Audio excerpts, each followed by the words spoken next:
It's regarding breaking wave. Is it due to bottom and or wave capping? So I would say that for the entire project, we have been looking at both bottom induced braking and deep water braking. And what Fabien did, maybe Fabien can can contribute, but it is more dedicated to deep water.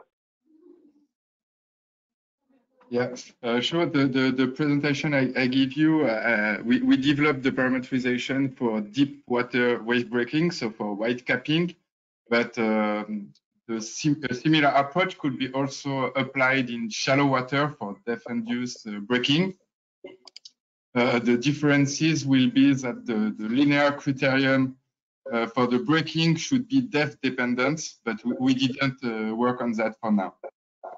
But it's a perspective also. Thank you, Fabien. And you can answer the last question. I saw another question. Is the braking probability already an output of WaveWatch 3? For now, no. The code we are developing will be released in the next public version of WaveWatch 3. But for now you have only some integrated braking probability parameters, not braking probability, but braking statistics such as white cap coverage. This is already coded in WaveWatch in the public version, the actual public version, but the new code will be released in the next public version. Thank you, Fabien. A question for Matthias. So to obtain the best model for HS over H match wave fluxes in the surf zone, the Bose model does not account for bathymetric variations during stream events that could generate non-negligible errors. Is that a point that will be studied in the following?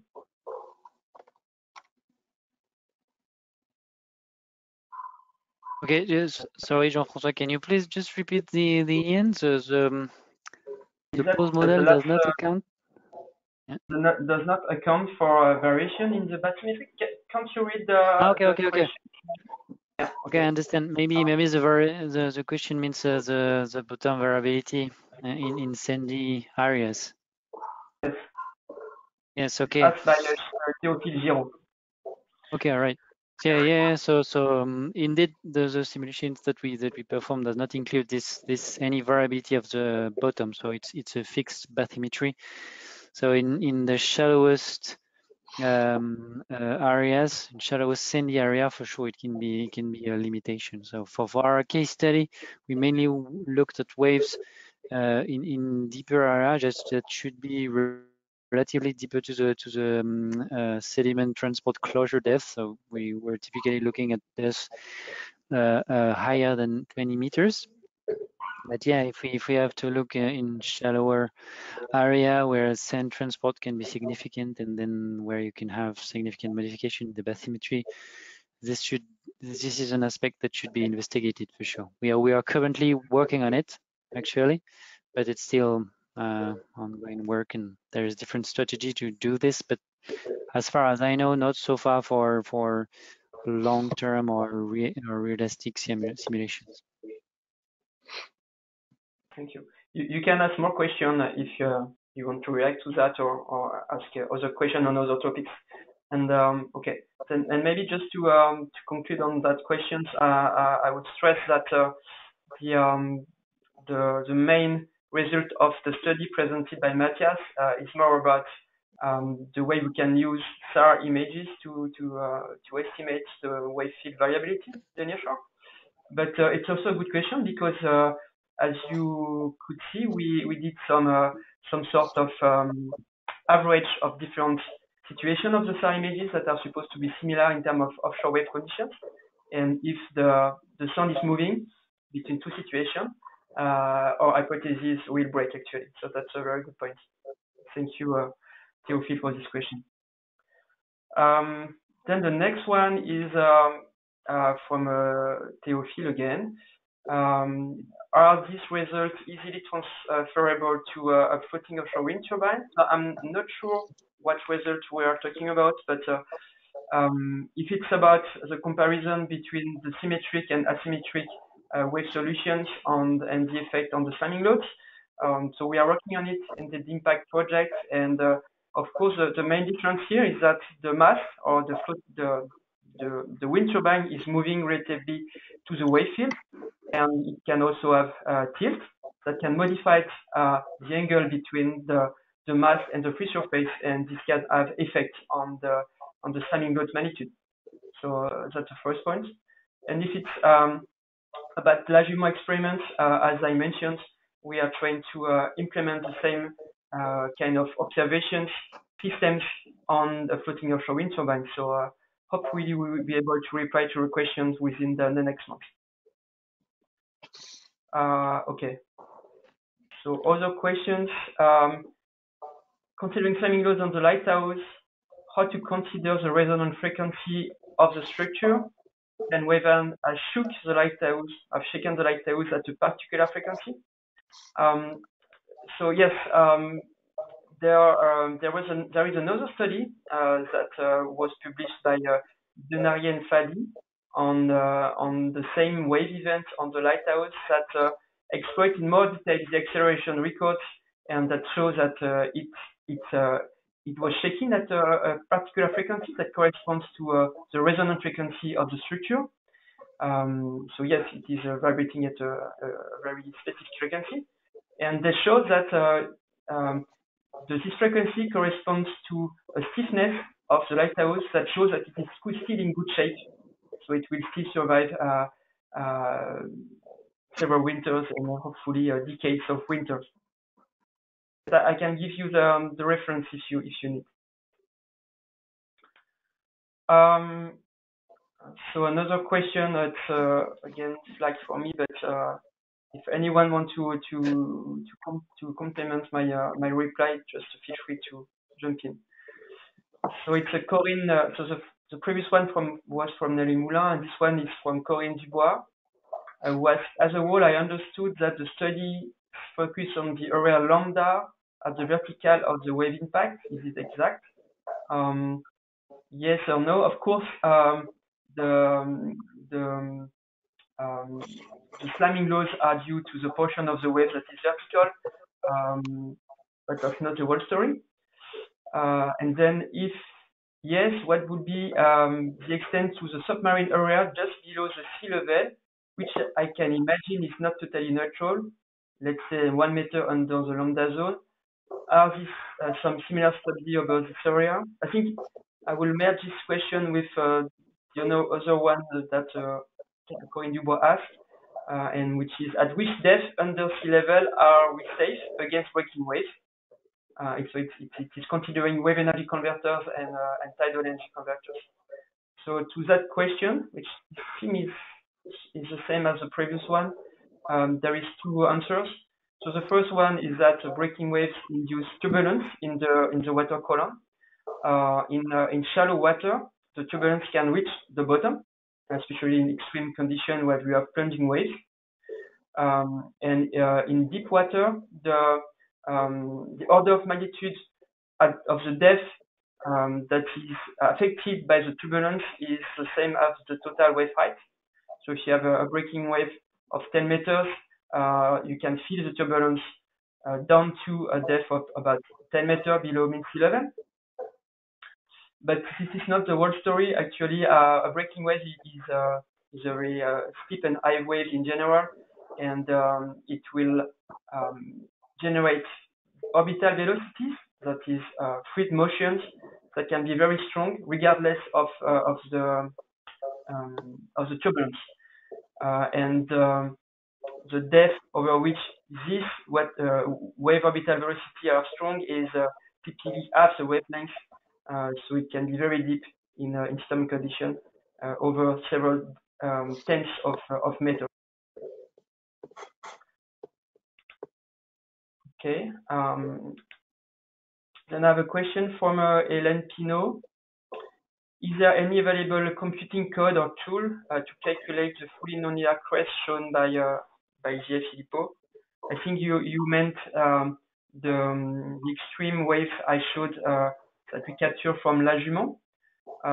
So there are different approaches that can capture this kind of waves. I showed one example with the fully nonlinear potential model developed by Grilli that is able to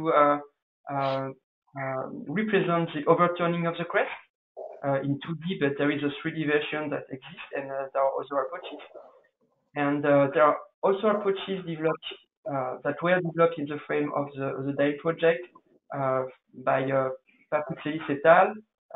And another postdoc named Bruno Simon, who was not funded by the DAIL project, but that we cited in the presentation, that developed nonlinear flow model able to capture this kind of waves as well. But to my knowledge, there is no validation of such events with models. One of the main issues is to be able to provide the right boundary condition to reproduce the exact phase and the same wave in the wave model, and this is out of the reach of the current research tools actually.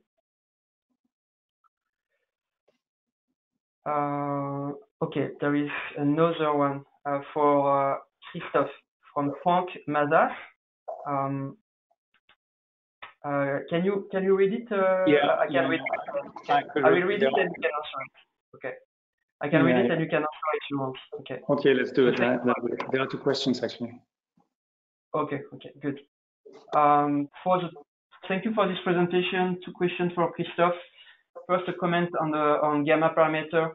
The results confirm that the so-called average value of gamma is far from what we get when looking closer.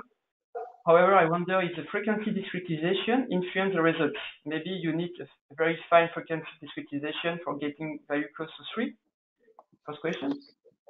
Yeah, that's a good question. There is certainly an influence of the frequency discretization. However, the 3.3 value, if I'm not wrong, is extracted from the John Swap report and took into account the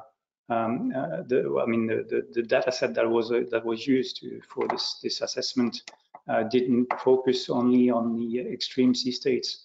It covered all the available sea states that were recorded and that were considered unimodal. And I would have to look again into the detail of the study here, but it wasn't focusing on the extreme events for 3.3. And this is probably why we also have such a difference here, and we're getting closer to 1.5 or 1.4. Yeah, the discretization, of course, will have an influence. What we know also is that we could observe when we analyze the spectral distribution and compare between the model and the buoy, there are some discrepancies in the low frequency range. So this may have an impact as well on the assessment on the value, but globally I think we can be confident that it's as I already said, it's not 3.3 and it's not 1, it's not on Pearson-Moskowitz as well, so it's more likely somewhere in between, and this value 1.4, I mean, it was confirmed by another study by Bureau Veritas, and they seem to be obtaining similar results at other locations in the Northeast Atlantic. So, of course, we have to look at this and especially this discretization problem, which is not necessarily a problem, but we have to look at it. I hope I've answered that question. The second one, the role of water level in the reliability of nearshore wave results.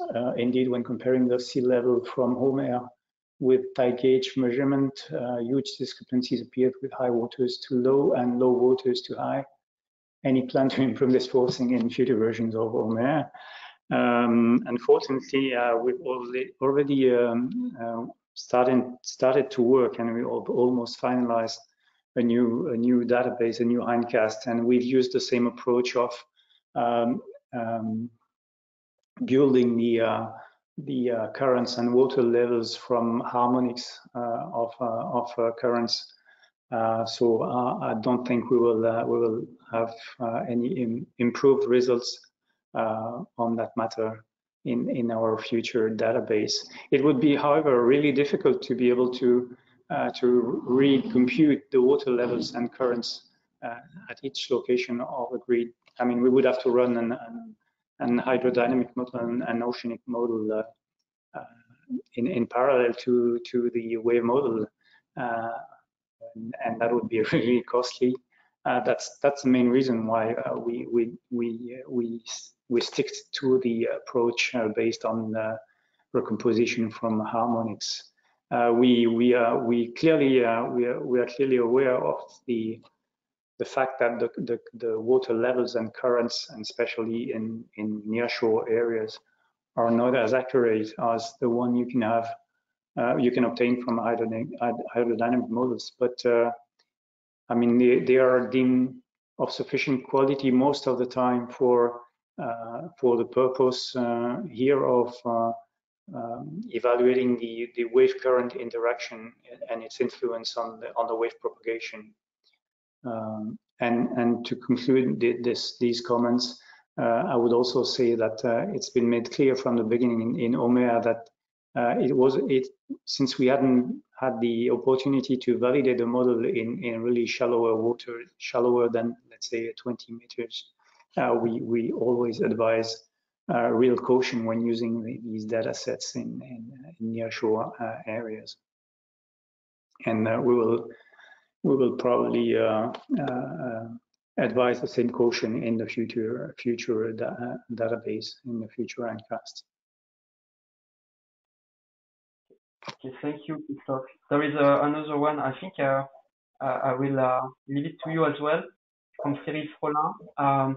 The project looks Western Europe centered. Could the proposed alpha? Okay, no, it's about alpha, so I can use it, or I can ask Fabien to help.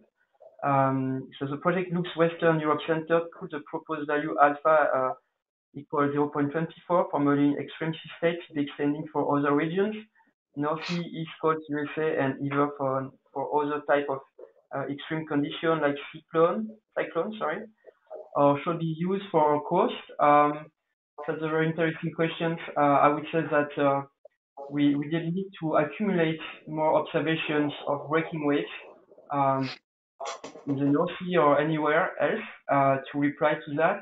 I don't think this is so much controlled by the regions, but more by the okay. So I would say we need more observation in any kind of conditions, and I think it could be applicable to other regions, providing you have similar water depth and similar HS and TP, for instance. So it is not so much dependent on the region, but it needs adjustment with more observations, of course. And yes, hurricane is probably another question, because you have very different wave field in hurricanes, and it is not considered the project for these specific questions. But it might be a following project, of course. There is another question. Okay. Okay. Okay, Frank, we will see. I will have to decide. And also ask my colleague from Paris Balis, because I'm not the one who decide actually. Okay, thank you.